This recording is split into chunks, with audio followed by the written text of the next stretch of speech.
हाँ तो प्यारे विद्यार्थियों, आज हम स्टार्ट करने जा रहे क्लास 10th का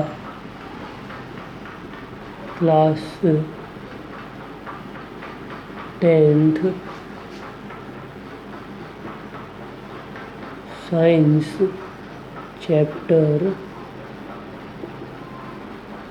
कौन सा? फर्स्ट, जिसका नाम क्या है? रासायनिक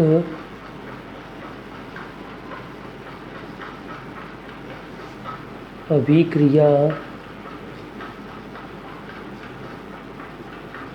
एवं रासायनिक समीकरण। रासायनिक अभिक्रिया और रासायनिक समीकरण। सबसे पहला इस चैप्टर को समझाने से पहले मैं यही चीज़ कहूँगा जो तुमने पढ़ रखी है। सबसे पहले तुमने पढ़ रखा है ये तो पढ़ ही रखा होगा कि रासायनिक और भौतिक परिवर्तन में डिफरेंस क्या है। रासायनिक और भौतिक परिवर्तन क्या होता है? रासायनिक परिवर्तन क्या होता है? ऐसा परिवर्तन जिसमें पदार्थ के रासायनिक गुण चेंज हो उसे कहेंगे रासायनिक। और ऐसा परिवर्तन जिसमें पदार्थ के भौतिक गुण चेंज हो तो भौतिक परिवर्तन। एग्जाम्पल के तो रासायनिक परिवर्तन वे सभी परिवर्तन आते हैं जो किस प्रकृति के होते हैं? अनुत्क्रमणीय प्रकृति की होती है। अनुत्क्रमणीय प्रवृत्ति का मतलब क्या होता है? ऐसी प्रकृति जिसमें पदार्थ क्या रहता है, एक गुण से दूसरे गुण में चेंज हो जाता है, लेकिन जो दूसरा गुण बना है उससे वापस पहला गुण नहीं आ सकता, उसे कहते हैं रासायनिक परिवर्तन। जबकि भौतिक परिवर्तन जो होते हैं उत्क्रमणीय होते हैं। उत्क्रमणीय जिसे इंग्लिश में कहते हैं रिवर्सिबल, और अनुत्क्रमणीय कहते हैं इनरिवर्सिबल। तो यहाँ पर अनुत्क्रमणीय और उत्क्रमणीय वर्ड का मतलब तुम्हारे पास ऐसे परिवर्तन जो दोनों दिशाओं में चले तो वो होंगे अनुत्क्रमणीय नहीं होंगे, और यदि दोनों दिशाओं में चल ले तो हो जाएंगे उत्क्रमणीय। यदि परिवर्तन दोनों दिशाओं में चलते हैं तो उत्क्रमणीय, और परिवर्तन दोनों दिशाओं में नहीं चलते अनुत्क्रमणीय। एग्जाम्पल के तौर पर कागज का जलना, तो जलने पर जो राख बची उससे क्या वापस कागज बना सकते हैं? नहीं बना सकते, इसलिए कागज का जलना क्या हो गया? रासायनिक परिवर्तन हो गया। इसके अलावा रासायनिक परिवर्तन का दूसरा एग्जाम्पल क्या लगता है? दूसरा एग्जाम्पल बहुत एग्जाम्पल है, जैसे दूध से दही का बनना। दूध से दही बनना, ये भी किस में आ गया? रासायनिक, क्योंकि दही से वापस दूध नहीं बना सकते। ऐसे घर पर जो भी एग्जाम्पल हो जाते हैं जिससे क्या होता है, पहली चीज़ से दूसरी चीज़ फर्स्ट थिंग से सेकंड थिंग बनी, लेकिन सेकंड थिंग से फर्स्ट थिंग नहीं बनी, तो वहाँ पर क्या बने? रासायनिक परिवर्तन होता है। अब बारी आती है भौतिक परिवर्तन। भौतिक परिवर्तन जो एग्जाम्पल के तौर पर हमारे पास बर्फ़ का पिघलना। बर्फ़ के पिघलने पर क्या बना? बर्फ़ के पिघलने पर बना पानी से वापस बर्फ़ बना सकते हैं नॉर्मली, या फिर इसी को चेंज कर लो, पानी से बर्फ़ का बनना, ये भी क्या हो गया? भौतिक परिवर्तन। ये सभी परिवर्तन आएंगे जिससे क्या हो, एक चीज़ से दूसरी चीज़, लेकिन दूसरी चीज़ से वापस पहली चीज़ बन सके, तो वहाँ पर क्या आएगा? भौतिक परिवर्तन आएगा। ये भौतिक और रासायनिक परिवर्तन में डिफरेंस है। अब बारी आती है, हम इसके बाद हम चैप्टर की स्टार्टिंग ही देख लेते हैं।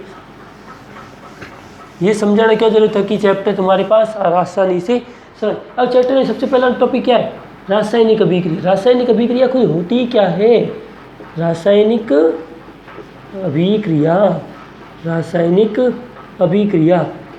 अभिक्रिया किसे कहते हैं?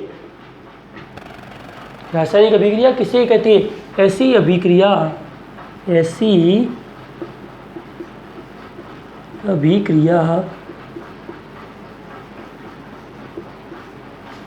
जिसमें रासायनिक परिवर्तन हो। ऐसी अभिक्रियाएं जिसमें रासायनिक परिवर्तन हो उसे क्या कहेंगे? रासायनिक अभिक्रिया। मतलब वह अभिक्रिया जिसमें रासायनिक केमिकल चेंजिंग हो, तो वहाँ पर अभिक्रिया कैसी? रासायनिक अभिक्रिया। अब रासायनिक अभिक्रिया जो होती है, रासायनिक अभिक्रिया में दो भाग होते हैं। कितने भाग होते? दो भाग होते। दो भाग कौन कौन से होते? एक होता है पहला भाग अभिकारक या जिसके दूसरा नाम है क्रियाकारक, दूसरा नाम क्या, क्रियाकारक, और दूसरा नाम क्या है, उत्पाद, दूसरा नाम क्या, उत्पाद, जिसे कहते हैं क्रियाफल, क्रियाफल। मतलब रासायनिक अभिक्रिया जो होती है इसके दो भाग, एक तो अभिकारक और क्रियाकारक, दूसरा उत्पाद और क्रियाफल। अब उत्पाद और क्रियाफल और अभिकारक क्रियाकारक है क्या, इसको समझने के लिए कुछ नहीं है। रासायनिक अभिक्रिया जो होती है इसको इस सिंबल के साथ तीर के हिसाब से पता करो तो तुम्हारे अभिकारक और उत्पाद में कभी गलती नहीं होगी।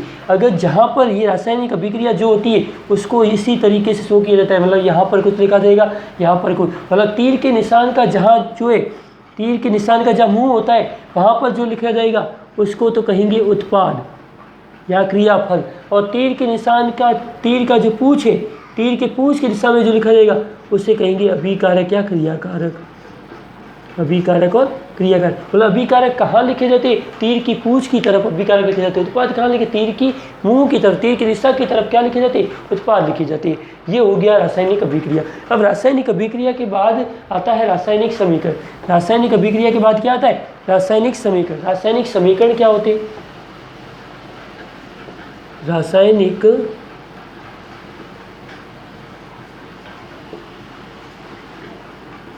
समीकरण, रासायनिक अभिक्रिया को प्रदर्शित करने के तरीके को ही क्या कहते हैं, रासायनिक समीकरण।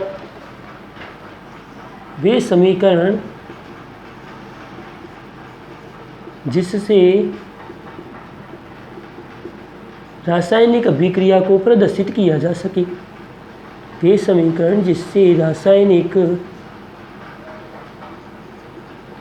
अभिक्रिया,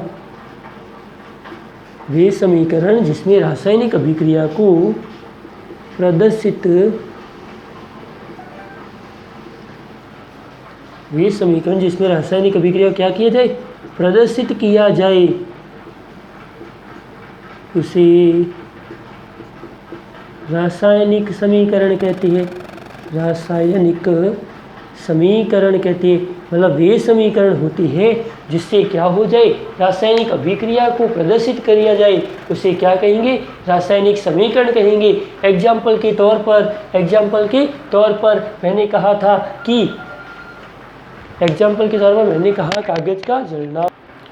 हाँ, तो रासायनिक समीकरण वे समीकरण जिसमें रासायनिक अभिक्रिया को प्रदर्शित किया जाए उसे क्या कहेंगे, रासायनिक समीकरण कहेंगे। तो और हमने इससे एग्जाम्पल ले सकते हैं, जैसे कागज का जलना परिवर्तन कैसा हो गया, रासायनिक परिवर्तन हो गया। लेकिन रासायनिक परिवर्तन के साथ जो रासायनिक परिवर्तन में जो समीकरण लिखी जाती है उसे कहेंगे रासायनिक समीकरण। इसका एग्जाम्पल तो हम लिख सकते हैं नॉर्मल तरीके से, कागज के जलने का एग्जाम्पल, लेकिन यहाँ पर हमें क्या करना है, समीकरण के हिसाब से शो करना है, इसलिए रासायनिक समीकरण का एग्जाम्पल लेते हैं मैग्नीशियम का जलना।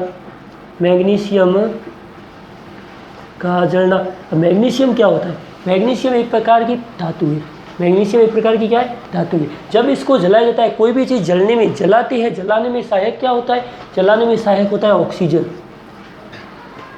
जलाने में सहायक कौन, ऑक्सीजन। मैग्नीशियम का जब ऑक्सीजन के साथ दहन किया जाता है, जलाया जाता है, तो क्या बनता है, मैग्नीशियम का ऑक्साइड बनता है, मैग्नीशियम का ऑक्साइड बनता है। तो यहाँ पर ऑक्सीजन कितनी, 2 प्रकार, तो यहाँ पर ये हो गया, ये मैग्नीशियम ऑक्साइड का दहन हो गया। ये इस तरीके से रासायनिक अभिक्रिया क्या किया जाता है, सो जाता है। यहाँ Mg क्या है, Mg मैग्नीशियम का प्रतीक है, मैग्नीशियम का प्रतीक है, इसको मैग्नीशियम लिखा जाता है, मैग्नीशियम का प्रतीक है। O2 है ऑक्सीजन गैस का प्रतीक, और इससे मिलकर बना क्या, MgO, इसको कहेंगे मैग्नीशियम ऑक्साइड।